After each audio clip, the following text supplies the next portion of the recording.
సంగారెడ్డి జిల్లా హత్నూర మండలం దళితాబాద్లోని రామాలయం వద్ద కాషాయపు జెండాను చేతపట్టి కాషాయపు కండువను మెడలో ధరించి తెలంగాణ తల్లి చౌరస్తా వరకు చిందులేస్తూ నినాదాలు చేస్తూ భారీ ర్యాలీగా బయలుదేరి దేవులపల్లి వద్ద ఉన్న శివాజీ విగ్రహం వద్దకు చేరుకున్నారు. అనంతరం శివాజీ విగ్రహానికి పూలమాలలు వేసి కొబ్బరికాయలు కొట్టారు.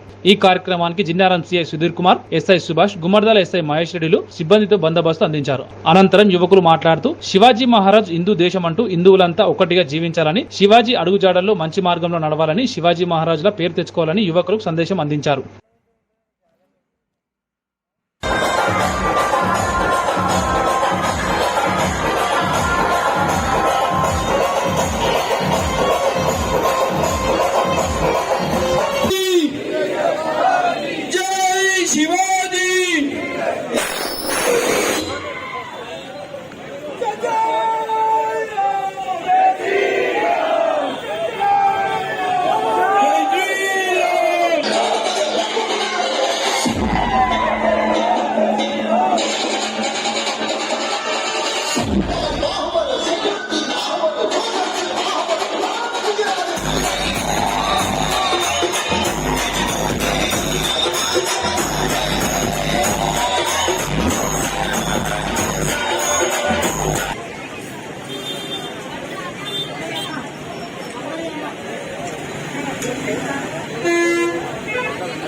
జై శ్రీరామ్.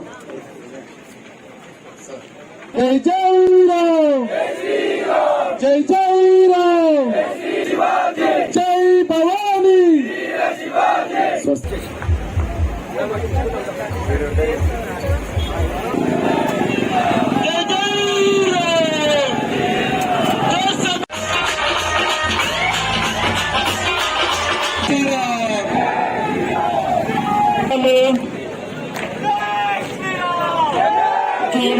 కార్యక్రమాన్ని ఇంత దిగ్విజయంగా పూర్తి చేసేందుకు సహకరించిన హిందూ బంధువులందరూ కూడా పురస్కరించుకొని ఈ రోజు హత్నూర మండలం దౌలతాబాద్ గ్రామం నుంచి దేవులపల్లి గ్రామంలో ఉన్న ఛత్రపతి శివాజీ మహారాజ్ విగ్రహం వరకు ర్యాలీగా రావడం జరిగింది. ముందుగా మహనీయుని జయంతిని స్మరించుకొని మనందరం కూడా ఆయన ఒకటే ఉద్దేశంతో ఆయన జీవితాంతం కూడా ఉన్నాడు, హిందూ దేశం హిందూ రాష్ట్రం అన్న ఉద్దేశంతో. ఇక ముందు కూడా నేటి యువకులందరూ కూడా ఛత్రపతి శివాజీ మహారాజుని స్మరించుకుంటూ ఆయన అడుగుజాడలలో నడిచి హిందూ రాష్ట్రంగా ఉండి అందరూ కలిసిమెలిసి